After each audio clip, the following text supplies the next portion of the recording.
आप सही तरीके से सोना सीख जाओ, सिर दर्द नहीं होगा आपका।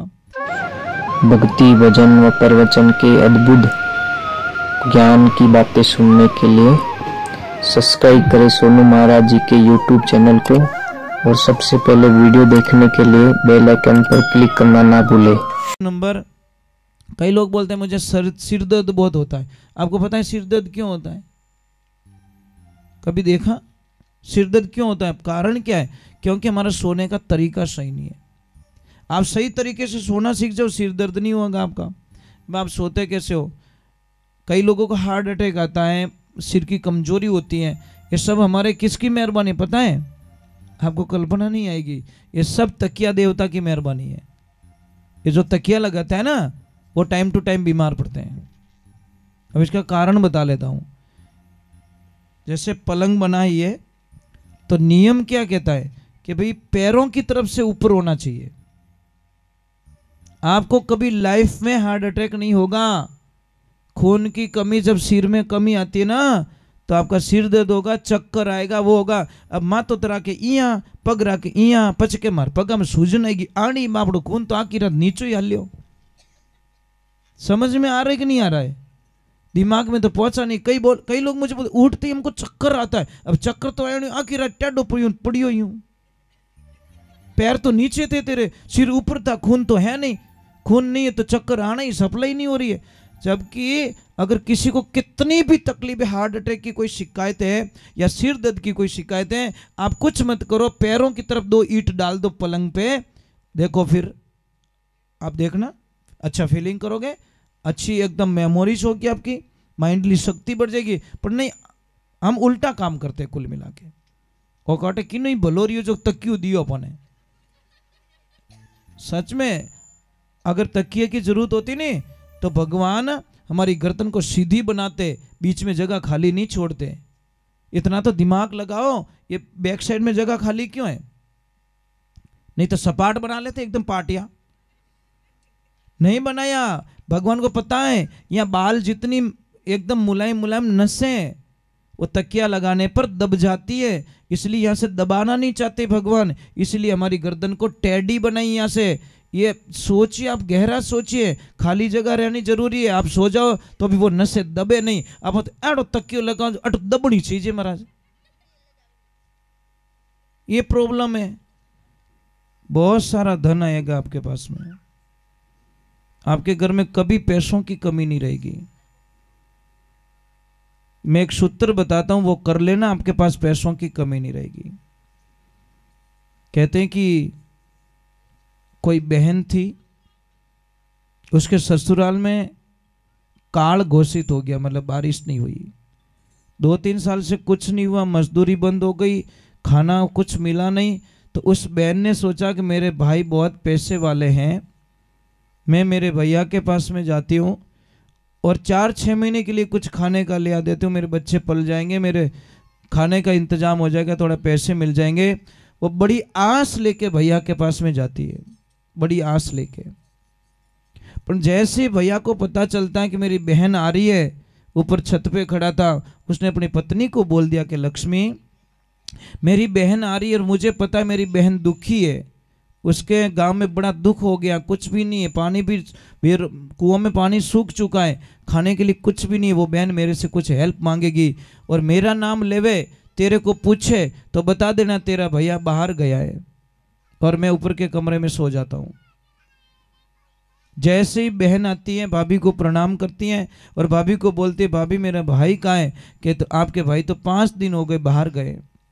भाभी मैं बड़ी आस लेके आई हूँ, कोई चीज़ चाहिए मुझे। तो भाभी ने बड़ा उत्तर दे दिया कि मैं तुम्हारे भाई के पूछे बिना मैं किसी को सुई भी नहीं दे सकती। वो बहन रोती हुई वापस निकल गई कि बड़ी आस लेके आई थी मेरे, जहाँ पे मेरा जन्म हुआ, जिस घर में मैं खेला करती थी, आज वहाँ से मुझे हेल्प लेने के लिए किसी की इजाज़त की ज़रूरत पड़ती है। जब मैं पियर में थी तो मन चाहिए चीज़ मैं मेरे हाथों से लेती थी। देवियों, वो घर इतना पराया क्यों हो जाता है? एक लड़की ने क्या गुनाह कर दिया कि उसके लिए वो पराया हो गया? अब वो बहन रोती हुई जैसे ही वापस निकलती है, सामने एक भाई बैठा था, उसने बोला बहन रोती क्यों है? कि मैं कुछ हेल्प लेने के लिए आई, मेरा भाई बाहर गया है। तो वो बोलियो कि देख वो भाई थारो बाहर गयो, ओ भाई तो अटे ही है, मैं थारो खून रो भाई नहीं हूँ, थारो रिश्ता रो भाई नहीं हूँ, तेरे समाज का भाई नहीं हूँ, पर तारा गांव रो तो भाई हूँ, हम साथ में पले हैं, साथ में रहे। बोल बहन आज तेरे में तकलीफ है, कल मेरे में, बोल तेरे को क्या चाहिए कि मेरे ये तकलीफ है। उसकी पत्नी को बोला लक्ष्मी कि हाँ पतिदेव के धारा पैसा आया है, यानी कोई चीज़ की जरूरत है। देखो पत्नी मिले तो ऐसी मिले भगवान की कृपा से, खूब तो खाने का दे दिया, खूब पैसा दे दिया, खूब कपड़े दे दिए, और पूरी बैलगाड़ी भर के अपने बेटे को बोला कि जा बेटा बुआ जी के घर पे छोड़ के आओ। और जैसे ही बेटा जाता है, महाराज पति पत्नी दोनों बात करते पीछे कि लक्ष्मी अगर वो जाएगा, बेटा जाएगा, बुआ कुछ बना के खिलाएगी, अगर वो खा के वापस आ गया तो महाराज अगर उसने बदले में कुछ नहीं दिया तो हमारा धर्म पूरा नष्ट हो जाएगा। पर 2 दिन हुए, जब बेटा आया तो पैदल ही आ रहा है, तो उसको पूछा बैलगाड़ी कहाँ है? अरे कि मेरी बुआ जी ने कुछ खाने के लिए बना दिया और खाना खाया, देखा तो जेब में 1 रुपया नहीं था, मैं खाने के बदले में पूरी बैलगाड़ी दे के आ गया बुआ जी को। तब उन्होंने बोला कि अब हमारा जीवन धन्य हो गया। शास्त्र में लिखा है जो आदमी सच्चा सपूत होता है, सच्चा शास्त्र को मानने वाला होता है, वो बेटी के घर का कभी पानी भी नहीं पीता महाराज। दूसरी बात छोड़ दो, बेटी और बहन के घर का कभी नहीं खाता, अगर खाता है तो पहले बेटी का कर्जा उतार के, पहले बहन का कर्जा उतार के फिर वो खाता है। कर्जा उतारने का ये नहीं भी 5 लाख रो कर्जो वो उतार पछ रोटी जिमनी, मैं ये नहीं कह रहा हूँ। मतलब उसकी थाली के नीचे कुछ भी रख ले, चाहे 11 रुपया रख लो, चाहे 101 रुपया रख लो, पर थाली के नीचे पैसे रख के ही बहन वहाँ पे भाई भोजन कर सकता है। तो एक बात का ध्यान रखना देवियों, अगर आपको घर में सुखी होना है तो आपने ननद बैसा ने खूब दीजो, खूब देना, मना मत करना। बात नहीं जमी ना, ये तो घोटाला कर दिया हमारा से। है हिम्मत ननद भाई सारे अच्छो मामेरो भरो पक्का, अन कहीं तो भाई जी ने घर दे दियो पति देव तो चलेगा? है इतनी हिम्मत? बोले कि 25 साल मेहनत करके बनाए, ऐसे कैसे दे दूं, अंदर भी नहीं आने दूं? बहुत अच्छी बात है। अगर ये भाव है तो आपके घर पे कभी पैसों की कमी हो ही नहीं सकती, पहले बात तो, क्योंकि आपका दिल दरिया है ना।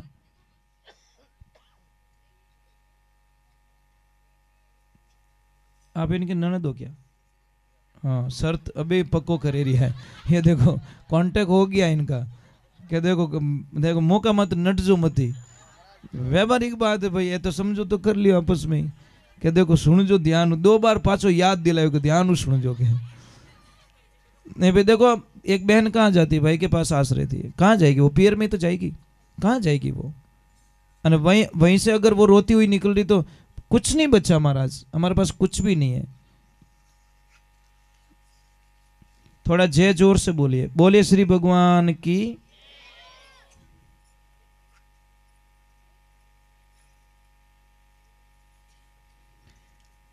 क्या बात है भाई, ऐसे ऐसे ऐसे अगर बच्चे मिल जाए तो जिंदगी में सफल हो जाए महाराज, ये लाइफ है महाराज। देखो जीतू भाई साहब इनके पापा मम्मी के नाम से एक प्याऊ बनवाने जा रहे हैं। भगवान गौ माता इनका खूब कल्याण करें और दिन दूना और रात चौगुना। भाई ये सच्चे मन से आपको आशीर्वाद है जीतू भाई साहब, बहुत बहुत धन्यवाद है आपको। देखिए एक ध्यान रखना, मैं आपके वंदन कर रहा हूँ, मैंने पहले ही बोल दिया कि माता पिता हमारे परमात्मा होते हैं। पापा मम्मी सब कुछ हमको दे देते, सब कुछ। बोलो है कोई दानी ऐसा दुनिया में जो अपने पूरी जीवन की कमाई भूखे मर के पैसा बचाया हो और लास्ट में बच्चों को दे के जाए? कोई है ऐसा दुनिया में? सिर्फ पापा मम्मी के अलावा कोई नहीं कर सकता। और जो माता पिता ने, बेटा एक ध्यान रखना, बहू को ये शब्द कभी मत बोलना, कभी नहीं बोलना चाहिए कि हमारा सास ससुर मने कहीं दियो, ये शब्द बेटा कभी मत बोलना। सास ससुर आपने बेटो दियो, इनो मोटो दुनिया में कुछ नहीं दे सकिया, पर वनो बेटो तो थाने दे दियो। फिर भी अगर आपकी नीति अच्छी नहीं है तो फिर क्या करे महाराज? कौन आप रो बेटो देना चाहे? कोई नहीं देना चाहे। तो ये ध्यान रखना, सास ससुर अगर कुछ बोल रहे हैं ना तो बोलने दीजिए, वो है तब तक बोल रहे हैं, बाद में कोई नहीं बोलेगा, ध्यान रखना। अपने मारवाड़ी में एक कहावत है, 100 मरजो पण 100 ने हाका करने वालों मत मरजो। समझ में ही नहीं, समाज में कोई बोलकनो आदमी रहे नहीं, वो चाहिए महाराज। समझ में नहीं, कोई गलत रास्ते वो बीच में बोले ना हाका करे ने ठाणे लाई दे, एड़ो आदमी चाहिए महाराज, ध्यान रखजो। चलो एक बार भगवान के और जीतू भाई साहब के पूरे परिवार के लिए बहुत बहुत साधुवाद।